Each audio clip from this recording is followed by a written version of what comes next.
Hello, this is Ezer again, and it's 6 in the morning, and I just couldn't get myself to sleep, and I just tested the audio, so I hope it's good. And I would like to again thank you all for giving me some attention, if you are, and I hope to reach all those people again who helped me reach about 50,000 people when this first came out, and it had kind of died down for a lot of reasons, and I kind of have to explain what's been going on and explain for what exactly are the reasons that really nothing happened for a long time, and a lot happened in that time also. So since 2018, the summer of when that video that I first made about the corruption, RCMP, government cover up, and murder, and pedophilia and organized crime, and um, that was very successful again, and considering what took place and how it escalated and how it really would have been much worse had I not made that video. And so, except here's the other thing: it's this is difficult stuff to do especially when you're by yourself. And I really had very few resources and none really to ensure that my family could be safe around me, that I wouldn't be able to call somebody for help, and that they wouldn't just take them and make things worse. And I couldn't have that, so I stayed away, and they were safe for some time. Except this traumatic stuff is very heavy. It and these people know there's all kinds of people up in the Khalid who will know what I'm talking about and really not think twice about looking away when it comes to um, abuse, sexual abuse, and especially child sexual abuse. And this whole situation is so ugly, people just don't want to think about it and don't want to, you know, don't want to look at it. And even though you might have something dangerous to say, people will just kind of have momentary reactions. And but many people do mean to help and do what they can, at least to believe somebody when they're trying to ask for help. So, yeah, it's PTSD. It fucks up your memory a lot, and it fucks up your whole psyche, and your attention is kind of messed up, and you can't have the proper input. And I was not making proper memories for a while, except now they've come together because it's been some time, and I've given myself some time for healing and for regaining what it is that is needed for approaching the situation again safely, because it was not safe at all for me to try again after something serious that happened in September 2018.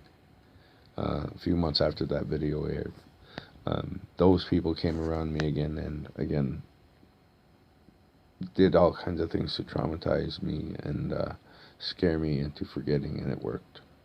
These people really know what they're doing, and they will not help, and will just keep on keeping these secrets. And somebody's got to say it, and somebody's got to risk it, and I did. Except now, my daughter is known by these people, and her mother is still in Khalid, since October, as I believe. I haven't heard from them since in a while. Again, I'm messed up in my memory. I have to give time. She was okay. She was with somebody when I left, and that was very good. That was safe. And an incident happened again. That was similar to what could have escalated to what happened in March 2016, and it ended in a dangerous tone. But there was a police officer present who believed me, and I was surrounded by people who at the end were starting to wonder if I'm going to start remembering, which is part of this game. You got to make sure that people just keep forgetting, and it just started getting obvious. And it was my last day of the season and at work, and I kind of made it happen, I guess. And the police officer who was present believed me, and he allowed me to use the radio over the police band. I explained before in my another video, that I just straight up asked for help over the radio, and I got good answers and bad answers, and it became obvious that there's something going on. And I just told them that Sarah Cooper is should be safe. Safe. Keep an eye on her and Evie, my daughter, and make sure nothing happens to them. And that I reluctantly left, because these people won't be able to stand it when they see us together. They know, we both know something dangerous, and we can prove it, and we have a daughter, and it's not safe, and that I have to make sure somehow, and I did. So I did that, and I left, and that was October now, November, October, early November, and I hope to make it clear that this situation is very prevalent actually in Khali and across Nunavut, and it's not crazy.